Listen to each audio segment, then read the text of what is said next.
Assalamualaikum teman-teman, apa kabar? Semoga semuanya sehat. Jumpa lagi dengan saya, Widya.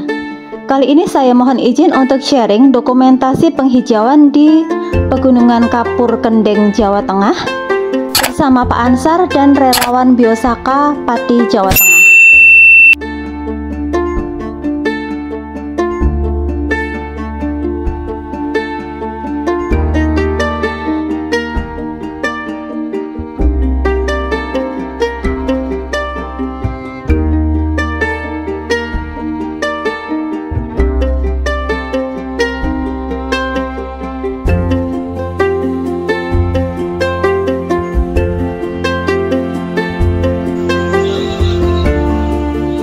Ini adalah suasana di Pegunungan Kendeng yang akan kita laksanakan penghijauan.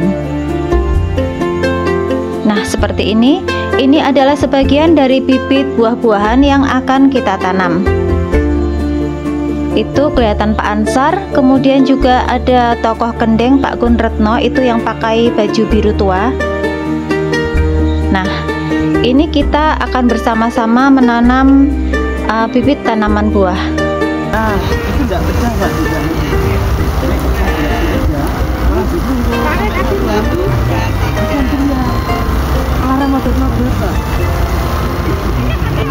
Ini bahaya nih, nggak tidak. Enak sangan diinjak ya, diinjak terus dikasih rumput sekitarnya. Nah ini engko nek kena udan pisan.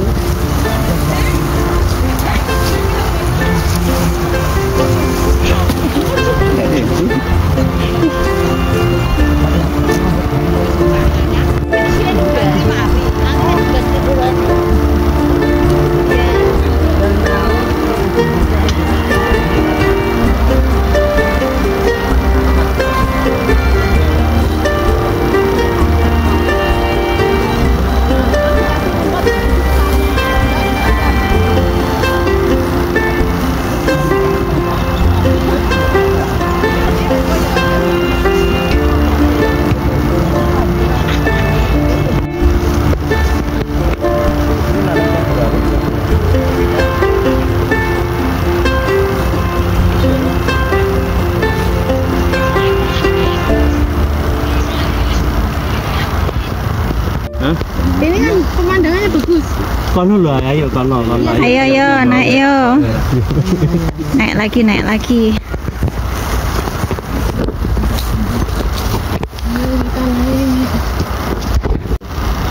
Berarti di tubuh tanaman ini ada NPK enggak? Ada. Jadi sudah diserap, dibantu oleh rumput, dibantu oleh tanaman liar untuk ditarik dari tanah. Terus ini yang kita ambil untuk sebagai bahan pupuk. Jadi mudah-mudahan dengan pemanfaatan rumput kita benar-benar bisa menjadi lumbung pangan dunia seperti yang dicita-citakan oleh Bapak Presiden Prabowo Subianto. Pertanian yang mandiri, yang kuat, petani yang sejahtera. Ya. Jadi kekhawatiran mungkin tidak hanya Indonesia, dunia tentang kedaulatan pangan, ketahanan pangan itu terasa dan itu disuarakan semua pucuk pimpinan Di seluruh dunia. Indonesia sebagai negara agraris, kalau impor kan nggak bagus lah. Ini keluh kesah yang disampaikan persoalan pangan. Kendeng sempat menyampaikan begini, masalah pangan urusannya yang Kendeng dengan catatan Kendeng jangan ada pabrik semen, Kendeng jangan dirusak, digunduli. Nah, maka dengan kehadiran Mas Ansar ke sini, ya bagaimana warga ini tidak khawatir bahwa Kendeng ini produktif bisa mengikuti. Mohon bersama-sama untuk dibantu. Jadi Kendeng ini kan memang pegunungan kapur ya. Untuk mobilisasi pupuk ke atas sini juga biayanya luar biasa. Nah tapi hari ini kita lihat ini benar-benar gunung, ini batu ya Pak ya, batu. Lihat rumput yang tumbuh. Nah, ini semua subur. Kita sudah tidak perlu bawa pupuk dari bawah, kita tidak perlu bawa pupuk dari kandar. Rumput ini nanti yang jadi Kendeng benar-benar akan bisa menjadi contoh nantinya. Kalau di atas gunung seperti ini saja bisa subur dan berdampingan dengan pepohonan itu bisa memaksimalkan produksi, apalagi yang di bawah yang di sana. Jadi benar tadi yang disampaikan Pak Gun Retno, pejuang yang luar biasa mempertahankan bagaimana kendeng ini tetap lestari. Mudah-mudahan bisa dicontoh dengan kota-kota yang lain. Untuk apa? Mempertahankan kedaulatan pangan, ya. Ini menjadi role model dan semoga menginspirasi banyak pihak bahwa pangan itu jauh lebih penting daripada keperluan yang lain. Ini pendukungnya yang lain itu mulai banyak bulan kesini. Oh iya Pak, lestari loh. Iya.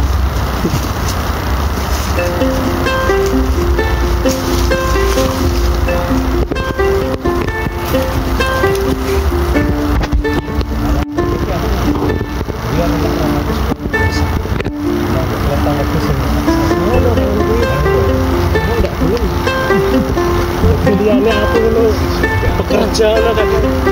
Tapi kalau ini masukkan ke situ. Yang paling enak juga betul. Air ini dari mana? Kalau misal ke omongan ya sih. Tapi aku juga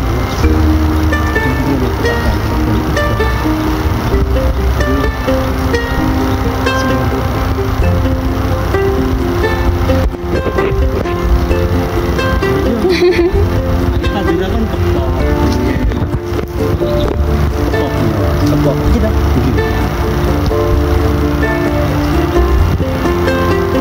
pangan itu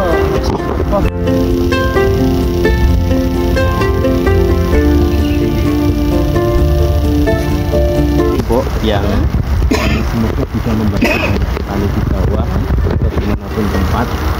Setelah kita kemarin mengenal biowisata ke tempat pemilih, ya. Kenapa saya selalu ngomong rumput? Karena rumput itu tidak semua. Jadi kalau kita mau jadi lumbung pangan dunia, itu hanya satu caranya. Kalau pangan catatannya lumbung pangan dunia itu kan pangan kita bisa diekspor kemana saja, ke seluruh wilayah. Nanti ini kita cuci Syaratnya hanya satu, itu organik. Kalau organik dengan biowisata di lab dimanapun sampai kapanpun tidak begitu. Ya kan? Nanti ini grup tanaman, akar, batang, daun tidak akan sempurna. Ada unsur hara kan begitu. berarti ini tinggal dimasukkan aja ya. Ini semua tinggal dimasukkan ke kolam. Dalam waktu 5 hari itu sudah busuk, kira-kira itu apa ya? Terus langsung eksekusi. Nanti diambil semua ya. Kalau ini dipenuhkan, Masalahnya kan praktis mana? nah kalau ini dipenuhkan, gunung ini semuanya rumput yang tumbuh bisa dimasukkan ke kolam. Ini satu kolam ini mampu menampung hampir seluruh 1 hektar. Gunung ini kan ya. Kenapa? Kita nggak langsung dimasukkan semua, karena dalam 3-4 hari, 5 hari sudah busuk. Itu ampasnya bisa diambil diganti rumput yang baru. Nah, itu sudah jadi titik utama untuk wilayah sekitar sini. Kalau ini di atas, nanti kalau untuk mau ke bawah tinggal pakai selang kecil, nggak perlu pakai botol, tinggal dialirkan sedikit-sedikit. Terus ada semua ciri-ciri yang kita pelajari. Kayak kalau mau cari hormon, ya kita cari tanaman yang tumbuhnya cepat. Kalau yang dipotong tumbuh lagi, biasanya kan bisa. Terus kalau enggak rebung bambu. Kira-kira pertumbuhannya cepat mana antara pisang dan rumput?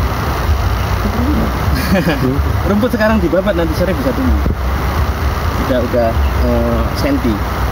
Terus kalau dengan bambu, tentang adaptasinya, kira-kira adaptasinya bambu dengan rumput kuat mana?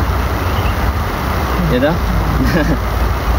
Kemampuan adaptasi, daya tumbuh yang cepat, subur sempurnanya itu semua dimiliki rumput. Artinya rumput syarat ciri-ciri dari semua tanaman atau semua ciri-ciri bahan pupuk. Kalau semua rumput jadian pupuk, ya kita tidak akan pernah kekurangan apapun yang mau kita tanam. Nah, saya sudah menggunakan ini sejak saya sejak saya sudah berbiowisata, terus akhirnya ada N-level 1, terus akhirnya saya memahami bagaimana signaling itu bekerja, dan yang terbaik untuk dijadikan standar pupuk. Ini bukan ngomong standar unsur hara atau kandungannya berapa, tapi yang jelas rumput memenuhi seluruh unsur haranya ada di sana termasuk hormonnya, sehingga kebutuhannya tidak perlu banyak. Kalau makan nasi kita perlu 1 piring, kalau makan daging kita nggak akan menghabiskan 1 piring, ini loh. Ya toh? Kita 2-3 iris saja sudah merasa kenyang kalau kita makan daging. Tapi kalau kita pikirannya nasi, iya 2 piring itu kita bisa habis. Nah, ini kita konversi mudah-mudahan dengan rumput kita bisa yang tadinya MPK 200 kilo, jangan-jangan bisa 50 kilo. Ini tinggal diambil saja. Ini sudah diambil Pak, tinggal dimasukkan ke sana. langsung. Ya, langsung. Ini goni. Iya, sini Pak. Dan ekonomis. Itu pasti Pak, nggak ekonomis lagi itu, gratis. Di tenagane iku mau. Oh, liane aku ora ono, Pak. Dipenuhi ya. Ora, sak kecamatan di atas. Dan di atas itu air kan di bawah. Enggak, air di atas. Nah, itu menjadi bisa menghipnotis masyarakat bahwa kalau yang ditambang di atas, karena tahunya itu air kalau dicontohkan di gelas itu kan di bawah. Ngawur dia. Ngawur itu lah. Tapi kalau dicontohkan ini adalah sosok manusia. Air yang paling atas, yang paling banyak adalah di kepala. Karena ini fungsinya adalah resapan. Gini itu, air itu nggak gini, tapi naik turun. Kita nggak ngerti batuan mana yang ada serat air itu. Jalur air itu tidak mengalir ke bawah, justru di tengah gunung, di atas puncak gunung kadang-kadang kita gali 3 meter dapat air.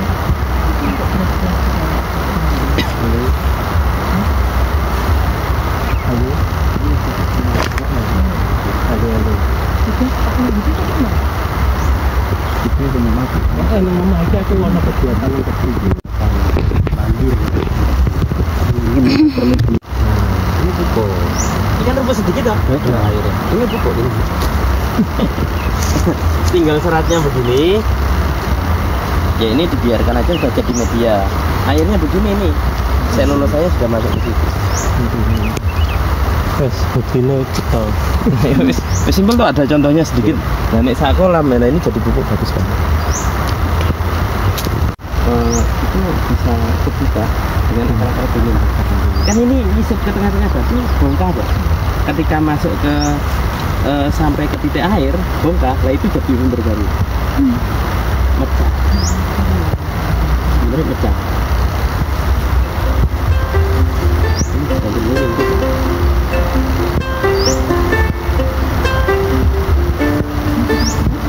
Iya.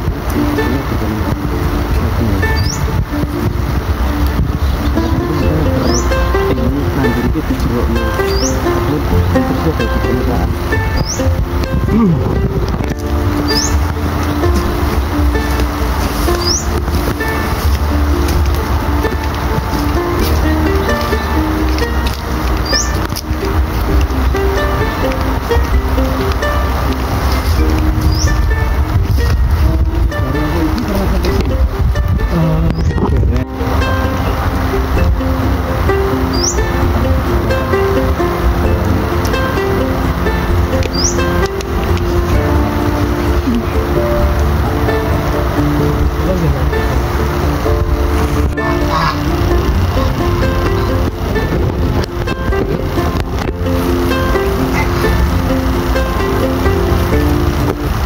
Kita tadi dari atas, paling atas, sekarang kita turun.